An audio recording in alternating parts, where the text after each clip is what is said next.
Bismillahirrahmanirrahim. Assalamualaikum warahmatullahi wabarakatuh.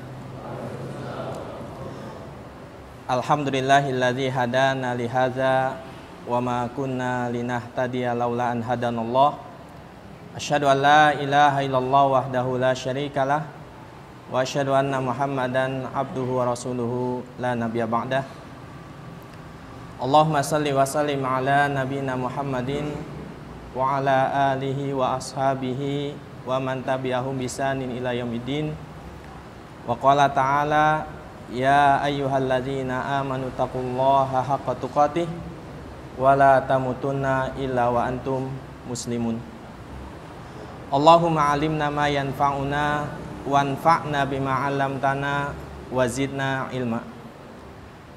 Ikhwati fillah rahimakumullah. Seyogyanya bagi kita meluangkan waktu untuk membaca, memahami dan mentadaburi Al-Quran. Karena dengan kita mentadaburi Al-Quran, kita akan mendapatkan fawaid yang sangat banyak, mendapatkan pelajaran yang sangat berharga, mendapatkan kebaikan dan ilmu yang mengantarkan kepada hidayah Allah Subhanahu wa ta'ala. Al-Imam Ibnu Hubairah, beliau mengatakan, min makaidi syaitan tanfiruhu ibadallah min tadabburil Qur'an li'ilmihi annal huda waqi'un inda tadabbur. Di antara tipu daya syaitan adalah menjauhkan hamba-hamba Allah Subhanahu wa ta'ala dari mentadaburi Al-Quran. Kenapa? Karena syaitan tahu bahwa sesungguhnya hidayah Allah Subhanahu wa ta'ala didapatkan dengan mentadaburi Al-Quran. Begitu juga Al-Imam Ibnu Qayyim rahimahullah ta'ala, beliau mengatakan, tidak ada sesuatu yang paling bermanfaat buat hati manusia selain daripada mentadaburi Al-Quran. Maka dari itu, pada kesempatan yang berbahagia ini, insyaallah kita akan mentadaburi satu surat yang paling baik di dalam Al-Quran, satu surat yang paling agung. Surat ini hanya diturunkan Allah Subhanahu wa ta'ala kepada Nabi Muhammad SAW dan untuk umat beliau.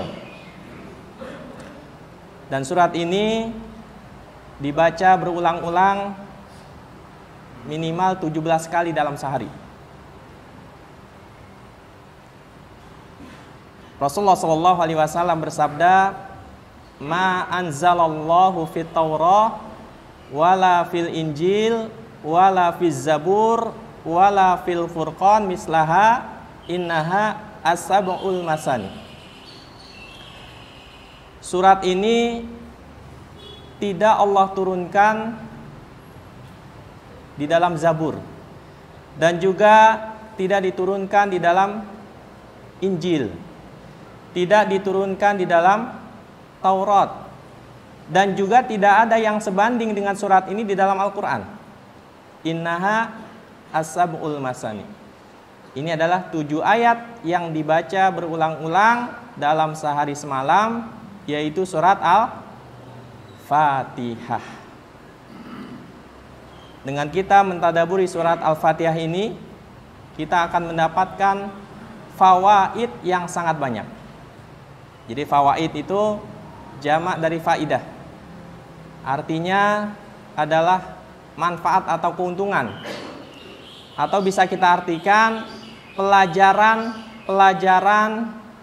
yang sangat bermanfaat untuk kita amalkan dalam kehidupan kita sehari-hari.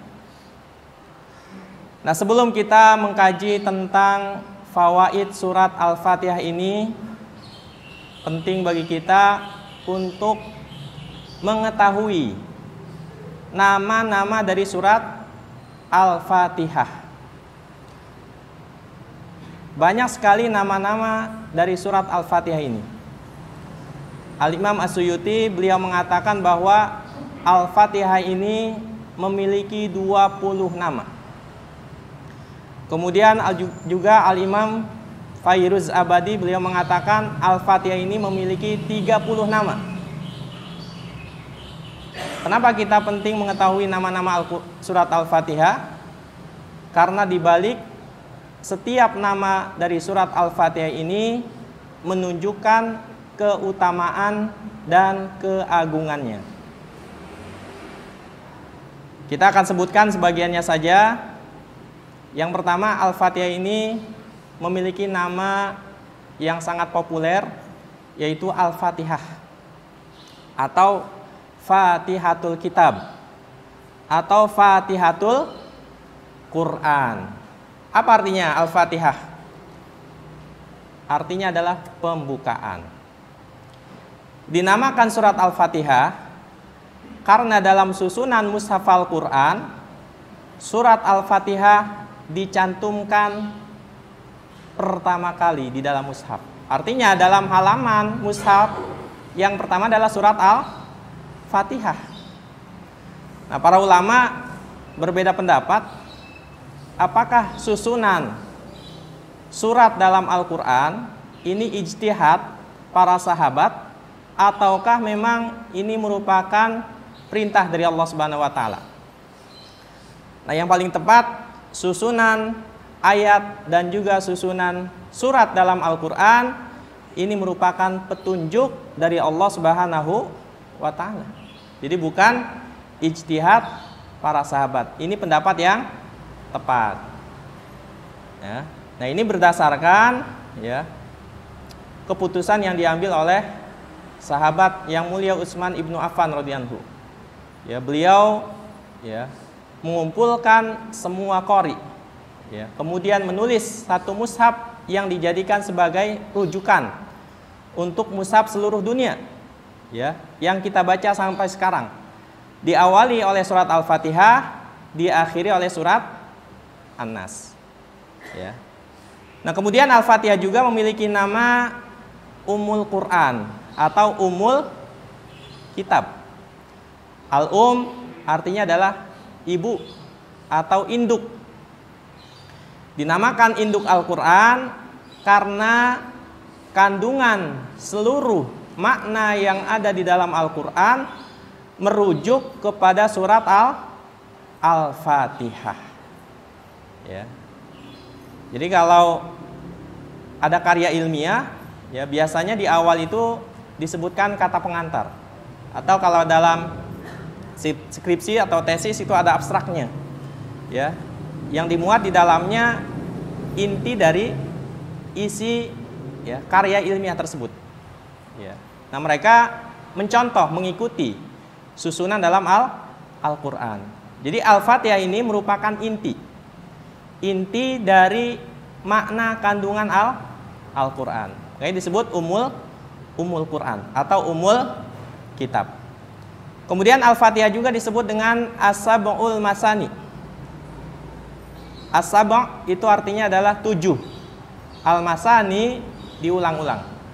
Artinya Al-Fatihah adalah 7 ayat yang dibaca berulang-ulang dalam sehari semalam.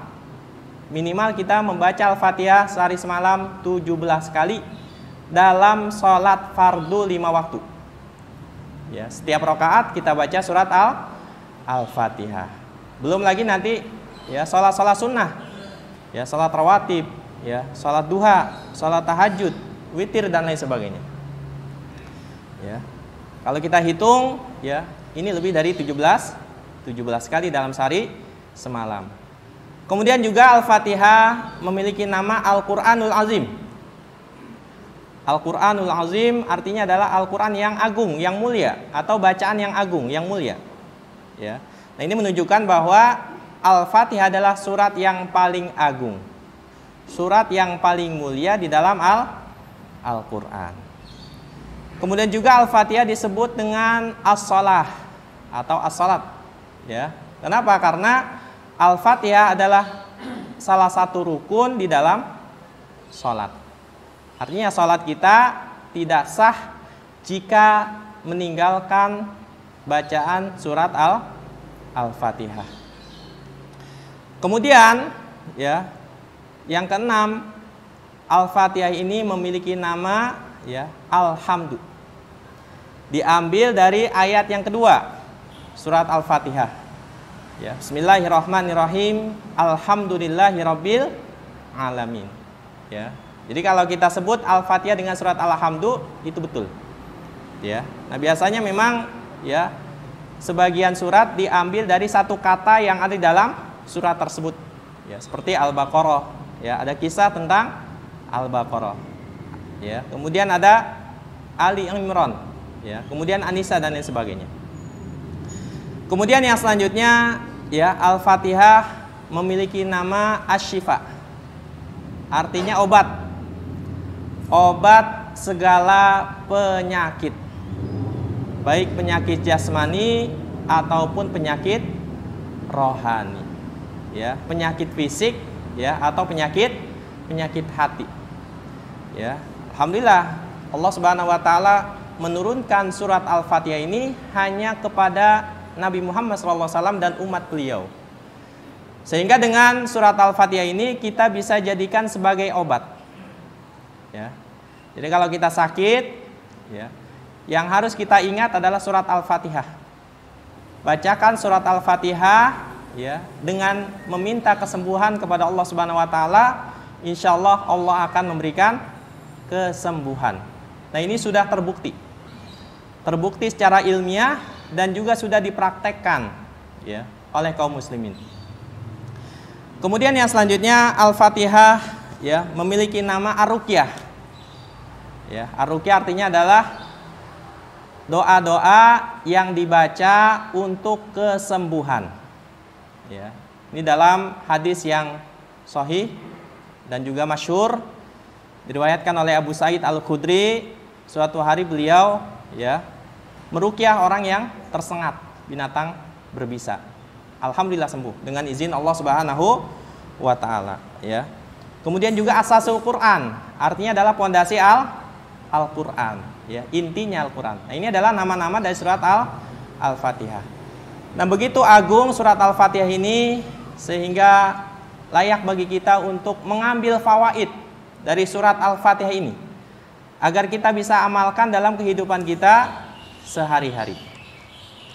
Kita ambil yang pertama dari ayat yang pertama surat Al-Fatihah. A'udzubillahi minasyaitonirrajim. Ya, Allah berfirman, Bismillahirrahmanirrahim. Dengan menyebut nama Allah yang Maha Pemurah dan Maha Pengasih. Faidah dalam ayat ini, kita dapat mengetahui bahwa sesungguhnya seluruh nama Allah Subhanahu wa taala itu baik dan penuh dengan keberkahan. Ya, dan keberkahan itu sendiri artinya adalah kebaikan yang banyak. Artinya, jika di dalam setiap aktivitas kita mulai dengan membaca bismillah, maka insya Allah akan diberkahi oleh Allah Subhanahu wa ta'ala. Ketika kita keluar rumah membaca bismillah, ketika kita membuka pintu, menutup pintu membaca bismillah. Sebelum makan, sebelum minum kita baca bismillah. Masuk toilet ya membaca bismillah. Sebelumnya ya, sebelum masuk toilet kita baca bismillah. Ya. Seorang mukmin sebelum masuk toilet dia membaca bismillah, maka auratnya tidak akan bisa dilihat oleh bangsa jin. Seorang mukmin ketika dia makan dan minum diawali dengan membaca bismillah, maka setan tidak akan ikut makan dan minum bersama dia.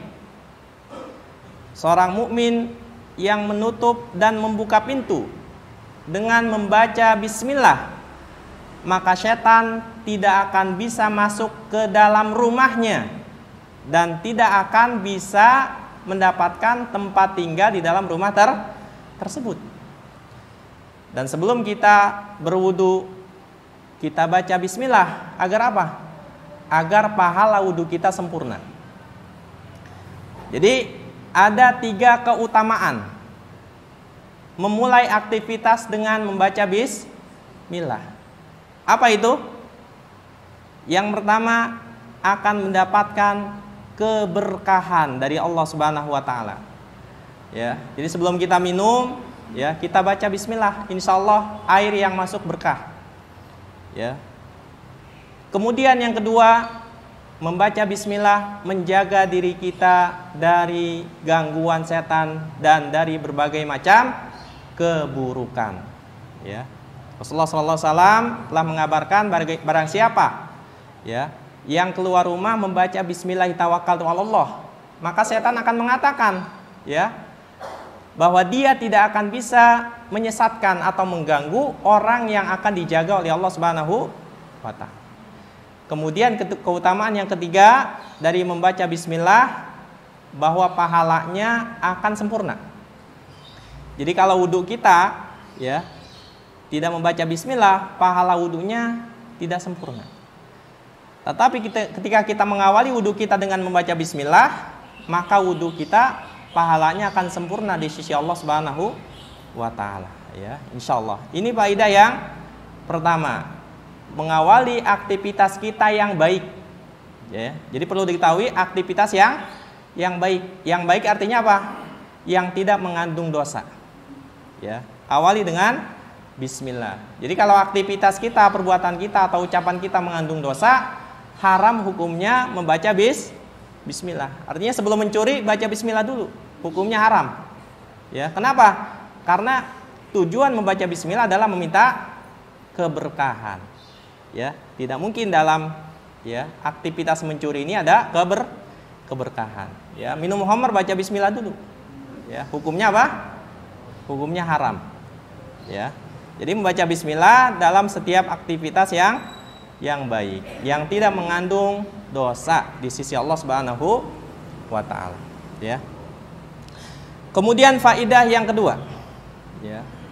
Allah Subhanahu wa taala berfirman di dalam ayat yang kedua, alhamdulillahirabbil alamin. Ya. Di dalam ayat ini Allah Subhanahu wa taala memuji dirinya sendiri. Sekalipun kalimat ini adalah kalimat khobar, tapi maknanya adalah perintah. Ya, artinya qulil hamdulillah. Katakanlah segala puji bagi Allah. Perintah untuk seluruh hambanya.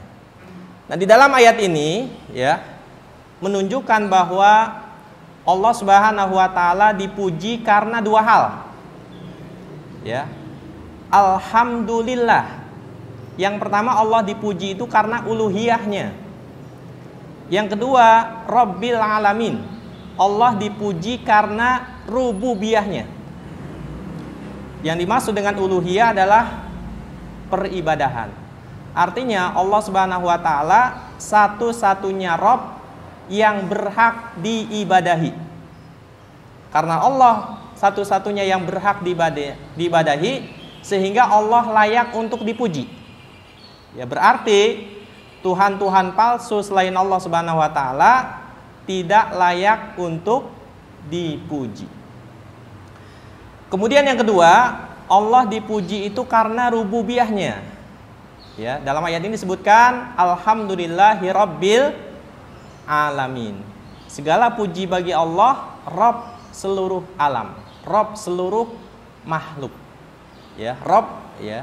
Sehingga menunjukkan bahwa ini adalah rububiyah. Rububiyah itu artinya adalah perbuatan-perbuatan Allah yang khusus bagi Allah Subhanahu wa taala. Ya. Allah dipuji karena Allah menciptakan. Allah dipuji karena Allah memberikan rizki. Allah dipuji karena Allah mengatur seluruh makhluknya. Dan Allah Subhanahu wa taala dipuji karena Allah memberikan nikmat kepada seluruh makhluknya. Jadi nikmat yang kita rasakan, nikmat yang kita hadapi, nikmat yang kita terima, sekalipun satu tetes air, ini semua dari Allah Subhanahu wa taala. Nah, maka dari itu ya, wajib bagi kita untuk mensyukuri nikmat Allah Subhanahu wa taala dengan apa? Dengan memperbanyak mengucapkan kalimat alhamdulillah. Nah, ucapan alhamdulillah ini ada yang dia mutlak. Artinya tidak terikat waktu. Ya. Kapan saja, di mana saja. Ya. Di tempat-tempat yang baik tentunya. Ya, perbanyak kita mengucapkan alhamdulillah. Ya, alhamdulillah, alhamdulillah, alhamdulillah. Ya. Atau kalimat yang lebih lengkap, subhanallah, alhamdulillah, Allahu akbar. Ya, perbanyak itu. Ini gratis. Ya, nggak pakai modal. Ya. Dan juga ringan diucapkan. Ya. Namun memang kebanyakan kita dilupakan oleh syaitan. Ya. Kemudian ada zikir yang muqayyad, terikat dengan waktu. Ya. Jadi ada kalanya aktivitas kita ini disunahkan di awal aktivitas kita itu dimulai dengan alhamdulillah. Apa saja aktivitas yang dimulai dengan alhamdulillah? Nah, ini disebutkan oleh Al-Imam An-Nawawi. Beliau mengatakan yustahabbu al-bada'atu bilhamdi likulli musannifin wa darisin wa mudarrisin wa khatibin wa khatibin, ya, wa baina sairil umur al-muhimmah. Disunahkan kita memulai membaca bismillah ketika kita mengarang buku. Ya, jadi kalau ada para pengarang buku di sini, ada penulis, ya, buku, cantumkan, ya, di awal buku kita atau di awal tulisan kita dengan menulis atau mengucapkan alhamdulillah. Nah, ini yang dilakukan oleh para ulama. Ya, kalau kita lihat kitab-kitab para ulama, ya, mereka memulai kitab-kitab mereka dengan membaca, ya, alhamdulillah, alhamdulillahirabbil alamin, kemudian itu selawat, ya. Kemudian bagi para pelajar, ya, sebelum kita menerima pelajaran atau menerima ilmu dari guru kita, ya, bacalah zikir ini, ya, perbanyak zikir ini. Kemudian bagi para guru, mudarris, ya, kemudian bagi para khatib, ya, kemudian khatib, ya, orang yang ingin melamar. Jadi para bujanger ini kalau ingin melamar, ya, awali dengan membaca alhamdulillah, ya. Ini perkataan siapa? Imam An-Nawawi. Supaya apa? Supaya sukses lamarannya dan juga diberkahi oleh Allah Subhanahu wa taala. Kemudian wa baina sairil umur al-muhimmah. Ya, dan juga aktivitas-aktivitas yang lain yang penting. Awali dengan alhamdulillah, ya. Kemudian juga ada, ya, amalan yang memang, ya, disunahkan untuk dibaca di akhir aktivitas. Ya, Imam An-Nawawi beliau mengatakan yustahabbu ba'dal farag minat ta'am wasyarab, ya, wal atas wa bainal khuruj minal khala. Disunahkan membaca bismillah setelah makan, ya, setelah minum, setelah bersin, ya, kemudian juga setelah keluar dari toilet. Ini walaupun memang hadisnya dhaif, ya, ada yang mengatakan dhaif, tapi beliau menyebutkan hal ini, ya, karena ini adalah fadhailul a'mal.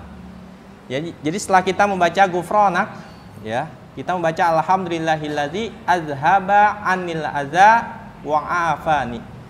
Jadi para ulama mengatakan sekalipun hadisnya ini lemah, ya, ini riwayat Ibnu Majah, tapi boleh diamalkan karena ini bagian dari fadhailul a'mal.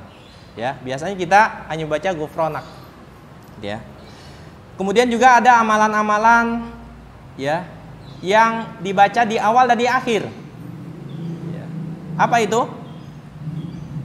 Ketika kita sebelum tidur dan setelah tidur.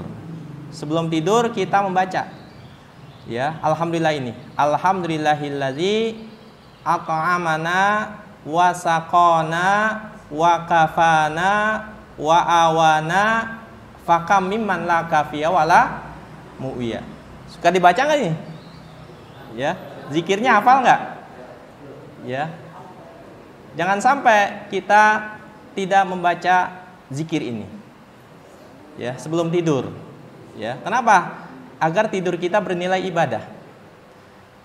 Ya, dan kandungan zikir ini sangat mulia sekali. Ya, sangat agung sekali. Segala puji bagi Allah yang telah memberikan kita makan, yang telah memberikan kita minum, yang telah memberikan kita kecukupan, yang telah memberikan kita tempat tinggal dan bernaung. Berapa banyak orang yang tidak diberikan kecukupan oleh Allah Subhanahu wa taala, dan berapa banyak orang yang tidak diberikan tempat untuk bernaung. Ya, setelah bangun tidur, ya, baca zikir ini. Alhamdulillahilladzi, ya, alhamdulillahi ahyana ba'dama amatana wa ilaihin nusyur. Alhamdulillahilladzi, ya, afani fi jasadi wa radda alayya ruhi wa azinali bi zikrihi. Ini zikirnya. Ya, jangan-jangan lupa atau belum hafal zikir ini. Ya. Dan juga ada amalan, ya, yang memang ini menjadi penyerta.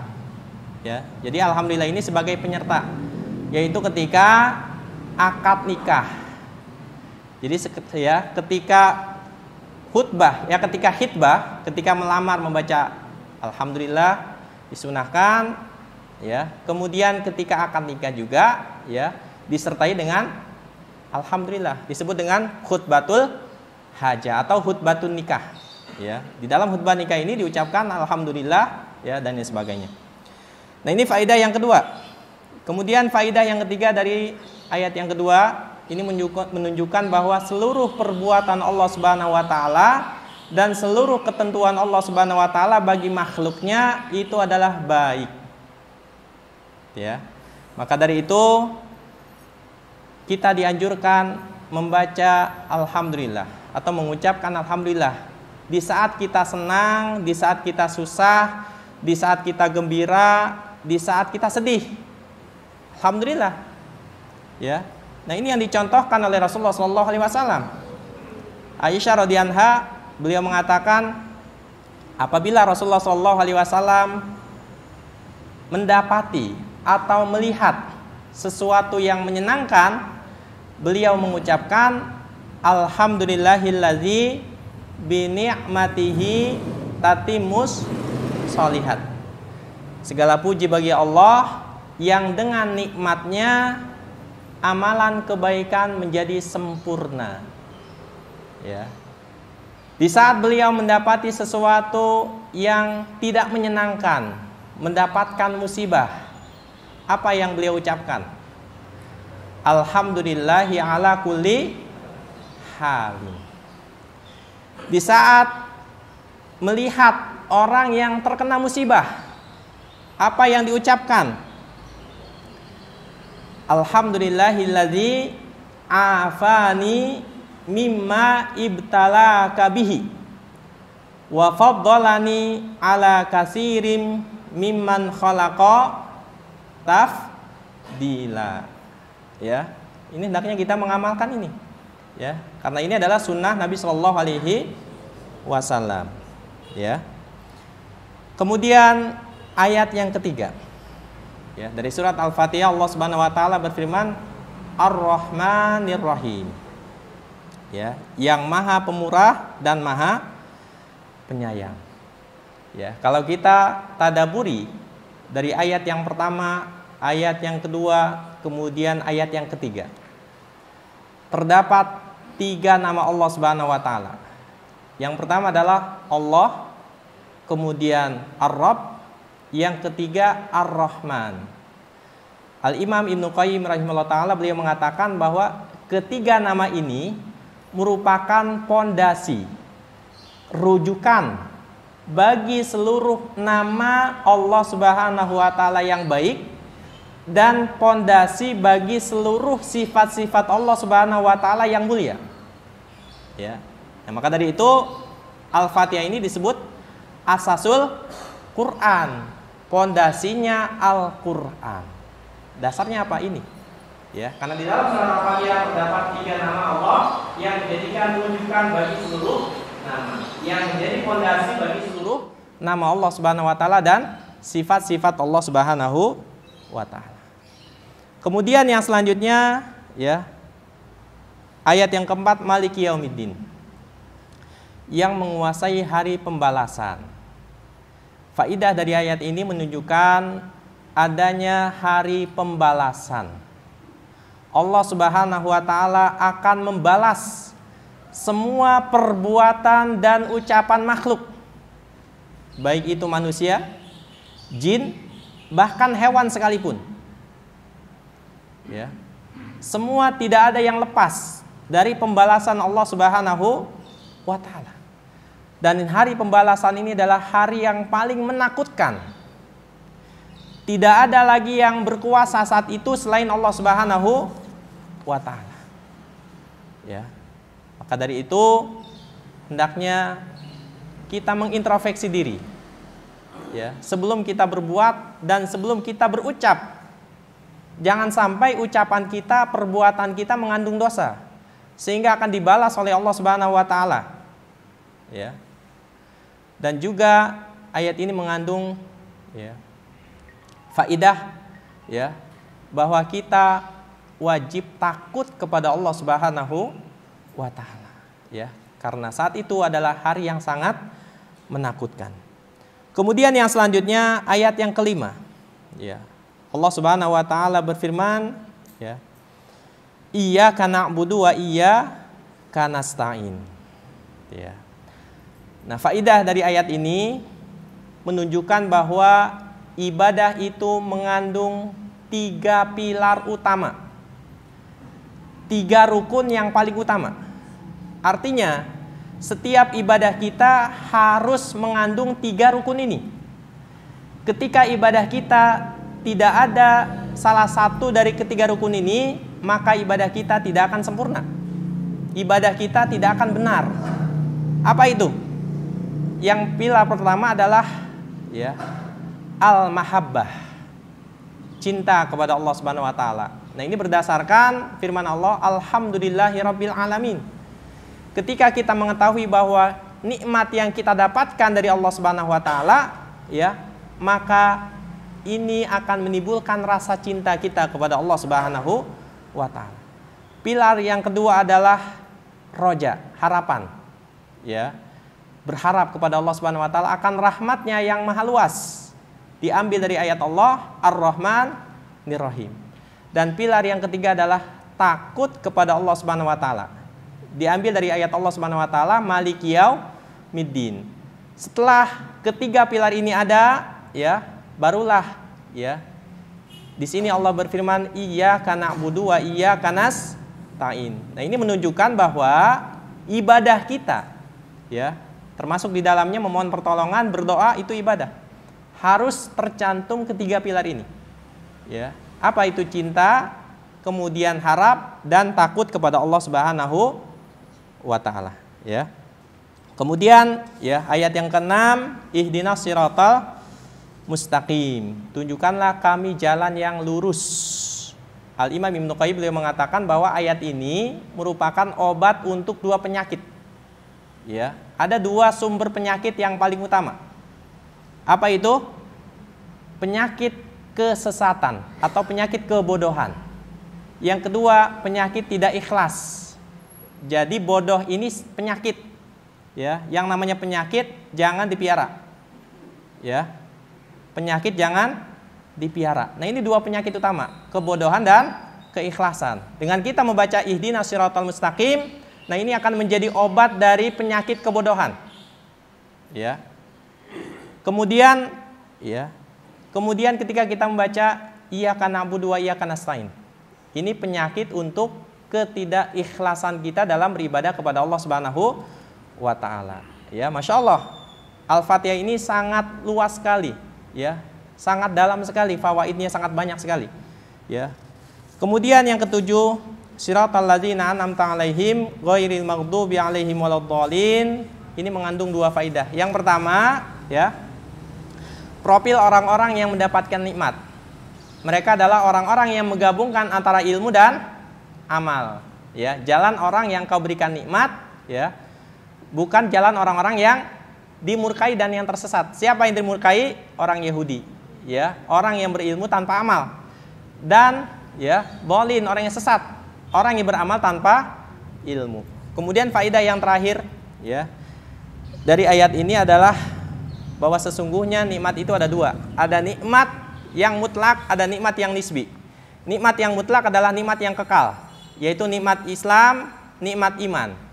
Ini yang kekal, yang akan, dan juga nikmat kita beramal soleh.